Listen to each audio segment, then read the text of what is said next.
Mail and Guardian newspaper is alleging that Human Settlements, Water and Sanitation Minister Lindiwe Sisulu wants to dethrone ANC Deputy President David Mabuza. Sisulu is said to have surrounded herself with loyalists in her department who are busy lobbying for her to replace Mabuza at the party's National General Council meeting next year. Well, to discuss all of this and make us understand what is exactly happening, I'm joined by spokesperson Makhosini Mkicha. Makhosini, good morning and thank you very much for your time.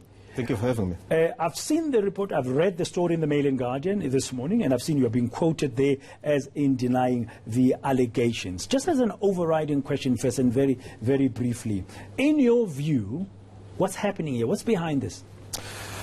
Look, it's one would have to speculate, but I think that if you know Lindiwe Sisulu, knowing that wherever she goes, where there are problems and malfeasance in departments, she fixes them up.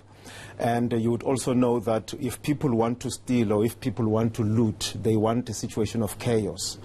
And if someone is bringing in order, as Lindiwe Sisulu is bringing order to specifically the Department of Water and Sanitation, you would expect some pushback. And I think that is what is happening now, but also it could be aimed at derailing what she has been doing. She's assembled a team of highly educated, highly decorated advisors on water to advise her, and there's going to be a water and sanitation intervention plan that's going to be unveiled. I think that's about derailing that. Is it true that some of these people were part of her campaign in the ANC presidential election in 2017 in Nazareth? It's true. I was also part of that campaign. But that is the trend the world over. If you look at Barack Obama, for instance, the first person that he told that he was going to run for the presidency was somebody that he deployed in Pretoria as ambassador. Kellyanne Conway, the advisor to President Trump, was in the campaign. And even if you can look at the other campaigns, ANC presidential campaigns, you'll find that they are staffed by people who were in those campaigns. And I'll tell you why it is like that. You know, I have 25 years of media communication and PR, but the most difficult thing I've ever done was a campaign. So a campaign gives the politician, because it's not only the politician who's auditioning, other people are also auditioning that I can work with you if you rise to the office that you seek. And naturally, if you've worked with people, you know their work ethic, you understand them, they understand you, you surround yourself with those people. It's a natural thing. Now, we understand there's a complaint, which is anonymous, according to the newspaper, yes. And the public protector spokesperson, Opa Sekhalwe, has confirmed to the newspaper that they have received such an anonymous complaint. They're currently assessing it, and they'll decide later whether to investigate this case or not. But the Public Service Commission has also received a complaint. Now, while that might be a global practice that a leader would take people he or she trusts when they win an election to surround her in the government work, it begs a big question. Why appoint Batabile Dlamini into another board position? That's nothing to do with the department, but it sounds like it's germane to the story, because you've just said when you come in to clean up, which is how you're positioning the minister. She's there to do the job, to do the work cleanly. It begs the question that you can put somebody like Batabile Dlamini as head of this interim board, Social Housing Regulatory Authority, somebody who the Concord found had behaved recklessly and negligently during the SASSA grants crisis. Why put somebody like that in such a board that is there to represent housing for the poor? Let me, please allow me to explain this. If you can go to, the internet websites that advertises houses and all that, you'll find that there are people who sell RDP houses, sometimes selling a house for 80,000 rands. What does it tell you? It tells you that you've given houses to people who do not deserve them. You've given houses to people who are not indigent. Right? Now, what this minister has decided to do is that she is going to use the database of the Department of Social Development so that you can determine who is indigent and who isn't. Now, what informs the decision? It is that Batabile Dlamini has been Minister of Social Development, would have the institutional memory. She's not going to go into that board and still have to learn what is the definition of an indigent person and not. Now, did we think that this was going to be a decision that was going to be universally accepted? Of course not.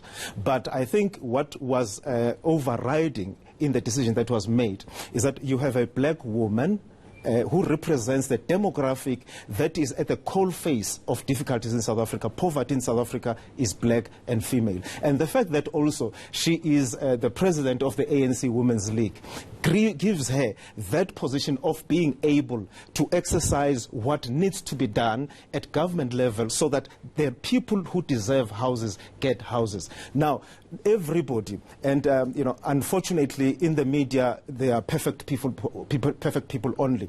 In real life, there are people who have made mistakes in the past. There are people who things have been said about in the past. But we don't look at them as people who can no longer contribute. And we are confident and we hope that the board that Bathabile Dlamini has been appointed to be interim chair, is an interim board that she's chair of, that it will execute itself in the manner that will change how people see her. But Makhosini, I have high respect for you. Yes. You must Same admit, here. You must admit the optics are not good.